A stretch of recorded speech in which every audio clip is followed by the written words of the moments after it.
నమస్తే అందరికీ. నేను భార్గవ్.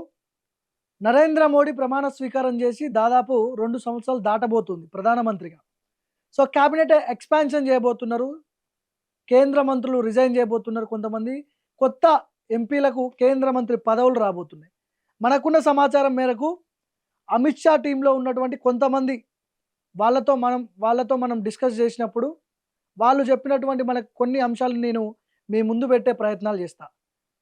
తొందరలో క్యాబినెట్ ఎక్స్‌పాన్షన్ జరగబోతోంది. కేంద్ర క్యాబినెట్. ఇందులో తెలంగాణకు సంబంధించిన ఇద్దరు కేంద్ర మంత్రులున్నారు. బండి సంజయ్ గావచ్చు, కిషన్ రెడ్డి గావచ్చు, ఆశావాహులైతే చాలామందున్నారు. కొన్ని ఫోటోలు నేను మీ ముందు పెట్టే ప్రయత్నం చేసిన.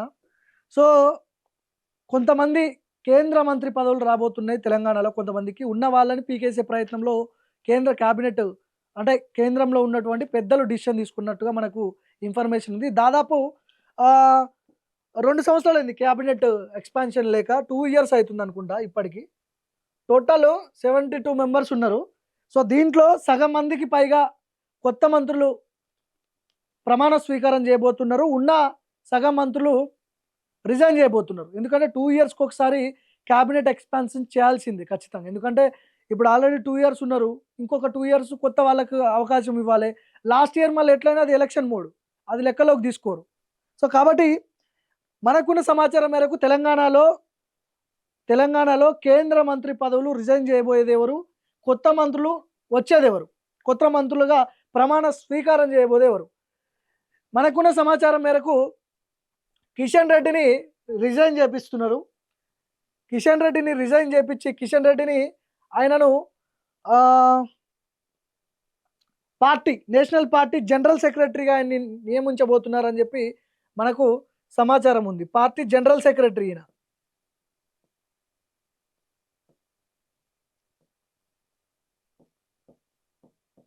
సెక్రటరీగా కిషన్ రెడ్డి ఉండబోతున్నాడని చెప్పి అంటున్నారు. మరి కిషన్ రెడ్డిని రిజైన్ చేపిచ్చి ఎవరికిస్తారు?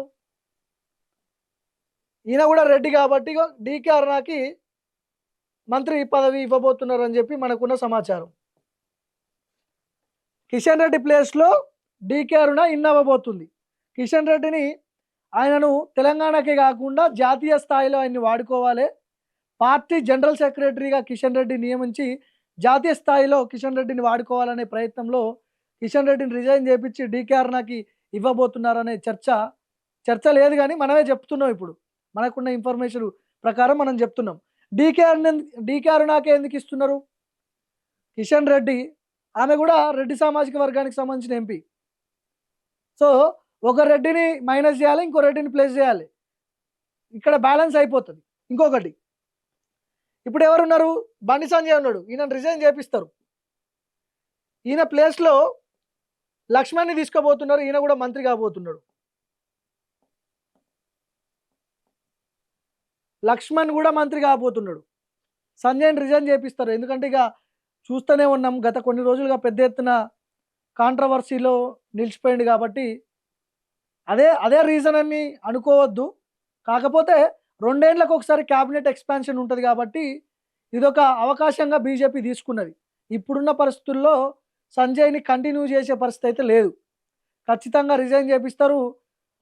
సంజయ్ ప్లేస్‌లో లక్ష్మణ్‌ని తీసుకుంటారు. లక్ష్మణ్‌ని ఎందుకు తీసుకుంటున్నారు అంటే ఆయన ఇక లాస్ట్ స్టేజ్ అయిందంట. లాస్ట్ స్టేజ్ మీన్స్ ఇక పొలిటికల్‌గా ఆయన ఇక ఇప్పుడు పోటీ చేసేది లేదు. ఎమ్మెల్యేగా పోటీ చేసేది లేదు. మళ్ళా ఎంపీగా పోటీ చేసేది ఉండదు కాబట్టి ఆయన ఉత్తరప్రదేశ్ నుంచేమో రాజ్యసభ ఎంపీగా ఉన్నాడు కాబట్టి సో, ఇప్పుడు కేంద్ర సహాయ మంత్రిగా ఉన్నటువంటి బండి సంజయ్ కుమార్‌ని రిజైన్ చేపిచ్చి ఆ పోస్టు లక్ష్మణ్‌కి ఇచ్చే అవకాశాలు ఉన్నాయని చెప్పి మన దగ్గర ఉన్నటువంటి ఇన్ఫర్మేషన్. మరి ఈటెల రాజేందర్ పరిస్థితి ఏంది? ఈటెల రాజేందర్ కూడా ఆయన మంత్రి పదవి కావాలని చెప్పి సర్వ ప్రయత్నాలు చేస్తున్నాడు. ఈయన అమిత్ షా టీమ్‌లో ఉన్నాడు ప్రస్తుతానికి.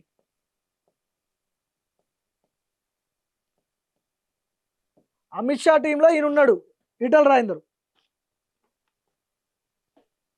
సో, ఈయనకి ఖచ్చితంగా ఏదో ఒక పదవి ఇచ్చి ఆయనని తెలంగాణలో యాక్టివ్ పాలిటిక్స్‌లో ఈటెల రాజేందర్ తిప్పాలని చెప్పి అమిత్ షా టీము అంటే అమిత్ షా రిఫరెన్స్ ద్వారా ఆయనకి ఏదో ఒక పదవి రాబోతుందని చెప్పి అంటున్నారు. అది కేంద్ర మంత్రా?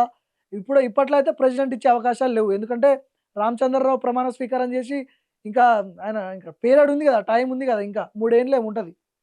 సగం సగం ఒక 1 ఇయర్ కూడా అయిందో కాలేదో మరి 1 ఇయర్ దాటింది అనుకుంటా. సో ఇప్పట్లో అయితే ప్రెసిడెంట్ ఇచ్చే అవకాశాలు అయితే లేవు. మరి సహాయ మంత్రి ఇచ్చే అవకాశాలు ఏమైనా ఉన్నాయా? సహాయ మంత్రి ఆల్రెడీ ఉన్నారుగా అంటే ఇంకొకళ్ళని కూడా పెట్టుకోవచ్చు. పెద్ద దానికి ఒరిగేది ఏమి ఉండదు. సహాయ మంత్రులుగా ఇద్దరు ముగ్గురిని కూడా వాళ్ళు పెట్టుకోవచ్చు కేంద్రంలో. ఆ ఛాన్స్ ఉంటది వాళ్ళకి.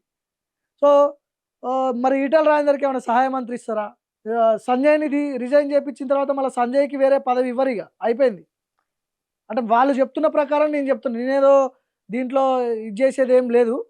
సంజయ్‌ని రిజైన్ చేపిచ్చి ఆయనని నాకున్న ఇన్ఫర్మేషన్ ప్రకారం చెప్తున్నా నేను. ఆయనని లాస్ట్ మినిట్‌లో ప్రెసిడెంట్‌గా చేస్తారని అని చెప్పి అంటున్నారు. ఏది ఎలక్షన్ ముందు. లాస్ట్ మినిట్ లాస్ట్ ఇయర్ ఉంటది కదా! అసెంబ్లీ ఎన్నికల ముందు మళ్ళా సంజయ్‌ని ప్రెసిడెంట్ చేస్తారని చెప్పి అంటుర్రు. ఈలోపు రామచంద్రరావు పదవీ కాలం అయిపోతది. తెలంగాణలో చెప్తున్నాడు కదా! మొన్న మోడీ వచ్చినప్పుడు. ఆప్ కీ బార్ కిసాన్ కి సర్కార్ అంటున్నాడు కదా! తెలంగాణలో. సో, మరి సంజయ్ లాంటి అగ్రెసివ్ లీడర్‌లను పెడితేనే అది అట్లాంటిది సాధ్యమవుతదని చెప్పి వాళ్ళకి కూడా తెలుసు. సో, ఇప్పుడేదో నామమాత్రంగా నడిపియాలి కాబట్టి రామచంద్రరావుకిచ్చి ఏదో నడిపిస్తున్నారు గానీ, లాస్ట్ మినిట్‌లో ఇప్పుడు ఇప్పుడు సంజయ్‌ని రిజైన్ చేపిచ్చిన తర్వాత ఇప్పుడేం పదవి ఇవ్వరు. ఆయన ఓన్లీ ఎంపీగా మాత్రమే ఉంటాడు ఈ 2 ఏండ్లు. లాస్ట్ మినిట్‌లో ఒక 1 ఇయర్ ముందు ఎలక్షన్‌కి ముందు బండి సంజయ్‌కి తెలంగాణ బీజేపీ అధ్యక్షుడిగా ఆయన్ని చేస్తారని చెప్పి అంటున్నారు. మనకు వాళ్ళు చెప్పినటువంటి సమాచారమే ఇది. సో, ఈటెల రాజేందర్ అమిత్ షా టీమ్‌లో ఈటెల రాజేందర్ ఉన్నాడు. అమిత్ షా రిఫరెన్స్ ద్వారా ఆయనకి ఏదన్నా సహాయ మంత్రి ఇస్తారా? లేకపోతే అనేది చూడాలి. ఇద్దరు ముగ్గురు సహాయ మంత్రులను పెట్టుకోవచ్చు. ఇబ్బందేం ఉండదు దానికి. సో, ఆల్రెడీ మనం చెప్పినాం ఇందాక కిషన్ రెడ్డి ప్లేస్‌లో డీకే అరుణ ఉంటది. డీకే అరుణని మంత్రి మహిళా కోటాలో ఆమెకిచ్చేస్తారు సెంట్రల్ మినిస్టర్. మరి ఈయనని తీసుకుపోయేమో జాతీయ రాజకీయాలకు తిప్పుతారు కిషన్ రెడ్డిని. అరవింద్‌కి ఇప్పుడు బాగా ఈయన ఫైట్ చేస్తున్నాడు. మరి మున్నూరు కాపు ఇప్పుడు ఆల్రెడీ ఇక్కడ మంత్రి అయితున్నాడు కదా! ఈయన ఈయన ఈయన ఈ ఈ లక్ష్మణ్ మంత్రి అయినప్పుడు ఈయనకెట్లా ఇస్తారు మళ్ళా? మన అరవింద్‌కి ఎట్లా ఇస్తారు? సాధ్యం కాదది. ఎందుకంటే ఇద్దరు మున్నూరు కాపుకు సంబంధించిన నాయకులే ఉన్నారు. ఇద్దరు ఎంపీలు. ఒకటే సామాజిక వర్గం అయితది. లక్ష్మణ్‌కి ఇస్తే ఈయనకిచ్చే ఛాన్స్ లేదు. అరవింద్‌కి ఇచ్చే ఛాన్స్ లేదు. నాకున్న సమాచారం మేరకు ధర్మపురి అరవింద్‌కి ఇప్పట్లో పదవి వరించే పరిస్థితి లేదు. లాస్ట్ మినిట్‌లో ఏదన్నా ఎలక్షన్ ముందు ఏదన్నా మిరాకిల్ జరిగితే తప్ప, ఇప్పట్లో ఈ క్యాబినెట్ ఎక్స్‌పాన్షన్‌లో ధర్మపురి అరవింద్‌కి అయితే ఛాన్స్ లేదని చెప్పి అంటున్నారు. ధర్మపురి అరవింద్‌కి, బండి సంజయ్‌కి ఇద్దరికైతే ఛాన్స్ లేదు ఇప్పట్లో. ఇప్పుడు కిషన్ రెడ్డి రిజైన్ చేసిన తర్వాత డీకే అరుణ ఇన్ అయితది. సంజయ్ రిజైన్ చేసిన తర్వాత లక్ష్మణ్ ఇన్ అయితాడు. ఈటెల రాజేందర్‌కి అమిత్ షా టీమ్‌లో ఆయన ఆయన లాబింగ్ చేస్తున్నాడని చెప్పి అంటున్నారు కాబట్టి, అమిత్ షా టీమ్ ద్వారా వాళ్ళేమన్నా రిఫరెన్స్ చేస్తే అమిత్ షా సహాయ మంత్రి వచ్చే అవకాశాలు ఉన్నాయని చెప్పి అంటున్నారు. అరవింద్‌కైతే ఇక ఛాన్స్ లేదని చెప్పేసి అంటున్నారు. బండి సంజయ్‌కి మాత్రం లాస్ట్‌కి ఎలక్షన్ ముందు రామచంద్రరావు పదవి కాలం అయిపోయిన తర్వాత బండి సంజయ్‌కి మళ్ళా తెలంగాణ బీజేపీ అధ్యక్షుడిగా అవకాశం ఉంటుందని చెప్పి పీఎంఓ ఆఫీస్‌లో ఉన్నటువంటి కొంతమంది కీలకమైన వ్యక్తులతోనే మనం మాట్లాడాం. అంత ఈజీగా ఏదో గాల్లో మాటలు చెప్పట్లే మనం. సో, 72 మంది మంత్రులున్నారు. మొత్తం టోటల్‌గా ఉన్నటువంటి మినిస్టర్స్ వీళ్ళు 72 మంది మంత్రులున్నారు. ఈ మంత్రులు సగం మందికి పైగా రిజైన్ చేయబోతున్నారు. దీంట్లో కొత్త మంత్రులు సగం మందొస్తున్నారు. ఇప్పుడు కిషన్ రెడ్డి చాలా సీనియరు. తెలంగాణలో ఒకప్పుడు బీజేపీని అంటే బీజేపీ ఎమ్మెల్యేగా గెలిచిండు కదా! అంబర్‌పేట నుంచి అప్పుడు. సో, ఇట్లాంటి సీనియర్‌లని మీరు చాలు ఇన్ని రోజులు తెలంగాణలో చేసింది చాలు. మిమ్మల్ని మేము జాతీయ స్థాయిలో వాడుకోవాలనుకుంటున్నాం అని చెప్పి కిషన్ రెడ్డిని తీసుకుపోతున్నారు. ఇప్పుడు లక్ష్మణ్‌కి లాస్ట్ ఛాన్స్ కాబట్టి ఇక మళ్ళీ ఆయన పోటీ చేస్తాడో, లేడో, ఉంటాడో, ఉండరో రాజకీయాల్లో తెలీదు కాబట్టి సెంట్రల్ మినిస్టర్‌గా ఆయనని ప్రమోట్ చేసే అవకాశాలు కనిపిస్తా ఉన్నాయి. డీకే అరుణ అంటే ఇక ఆమె బీజేపీ జాతీయ ఉపాధ్యక్షురాలుగా ఆమె మొన్నటి వరకు ఉన్నారు. అంతకుముందు గతంలో వరకు. సో, అయిపోయింది. ఆ పదవి కూడా అయిపోయింది. మంత్రిగా ఉండబోతున్నారని చెప్పి అంటున్నారు. సో, ఏదేమైనప్పటికీ క్యాబినెట్ ఎక్స్‌పాన్షన్ జరగబోతుంది. కొత్త మంత్రులు ప్రమాణ స్వీకారం చేయబోతున్నారు. ఇది ఎప్పుడు జరుగుతది?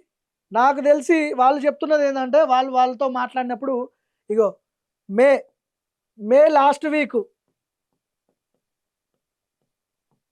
లేదా జూన్ ఫస్ట్ వీకు.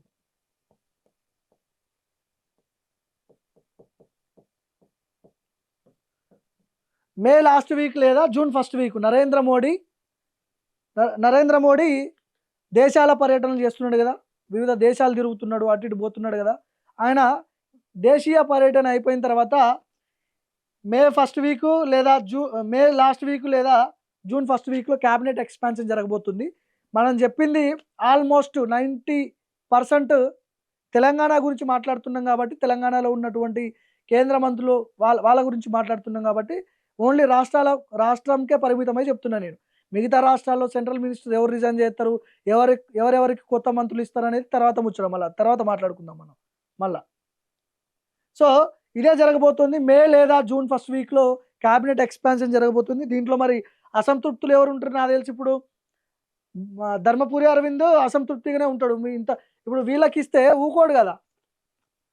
ఇప్పుడు లక్ష్మణ్కి ఇస్తే సైలెంట్ అవుతాడు, ఎందుకంటే సేమ్ సామాజిక వర్గం కాబట్టి. డీకేఆర్ నాకు ఇస్తే ఊకోడు, మళ్ళా ఎవరు సీనియర్, నేనే సీనియర్ అంటాడు కదా. ఓ ఊకునే పరిస్థితి ఉండదు. మరి ధర్మపురి అరవింద్ని ఎట్లా ఆయనని సాటిస్ఫాక్షన్ చేస్తారు ఆలోచించాలి. సంజయ్ గురించి మనం గత కొన్ని రోజుల నుంచి ఒక పెద్ద రచ్చ నడుస్తుంది. ఈ టైంలో ఆయన్ని రిజైన్ చేయించడానికే కేంద్ర ప్రభుత్వం మొగ్గు చూపుతున్నది. సరే, బీసీ నాయకుడు, కొంత మాస్ ఫాలోయింగ్ ఉన్న వ్యక్తి, అగ్రెసివ్గా పనిచేస్తాడు, ఇవన్నీ కొద్దిసేపు పక్కన పెడదాం మనం. కొన్ని రోజులు బండి సంజయ్ని సైలెంట్ మోడ్లో ఉంచడానికే అధిష్టానం మొగ్గు చూపుతున్నది. ఇప్పుడున్నటువంటి పరిస్థితుల్లో ఆయనకు పదవులు ఇచ్చి ప్రోత్సహించడం కంటే కొన్ని రోజులు సైలెంట్గా ఉంచి అసెంబ్లీ ఎన్నికల ముందు మళ్ళీ తెలంగాణ బీజేపీ అధ్యక్షుడిగా బండి సంజయ్ని రంగంలోకి దింపుదామని కేంద్రంలో ఉన్నటువంటి పెద్దలు ఆలోచిస్తున్నట్టుగా మనకు ఇన్ఫర్మేషన్ ఉంది. చూద్దాం, లాస్ట్ మినిట్లో ఏదైనా మిరాకిల్ జరిగితే తప్ప మార్పులు ఏం జరగవు పెద్దగా. నేను చెప్పిన ఇప్పుడు ఈ ఈక్వేషన్ తప్ప పెద్ద మార్పులు ఏం జరగవు. ఇక ఈటల రాజేందర్దే కొంత తేడా అని చెప్పి అంటున్నారు. మరి అమిత్ షా టిక్ మార్క్ కొడితే అయిపోతుంది, సహాయ మంత్రి ఏదో ఇస్తారు, పెద్ద విషయం కాదు అది వాళ్ళు తలుచుకుంటే. సో మోడీ దేశీయ పర్యటన అయిపోయిన తర్వాత ఎక్స్పాన్షన్ జరగబోతుంది. చూద్దాం లాస్ట్ మినిట్లో ఏం జరగబోతుంది. ఆల్మోస్ట్ ఇదే జరుగుతుంది మనకున్న ఇన్ఫర్మేషన్ ప్రకారం. కాకపోతే లాస్ట్ మినిట్లో ఇక బీజేపీలో ఏదైనా సాధ్యమే అంటారు కాబట్టి ఏదైనా జరగవచ్చు. చూద్దాం, వేచి చూద్దాం మనం.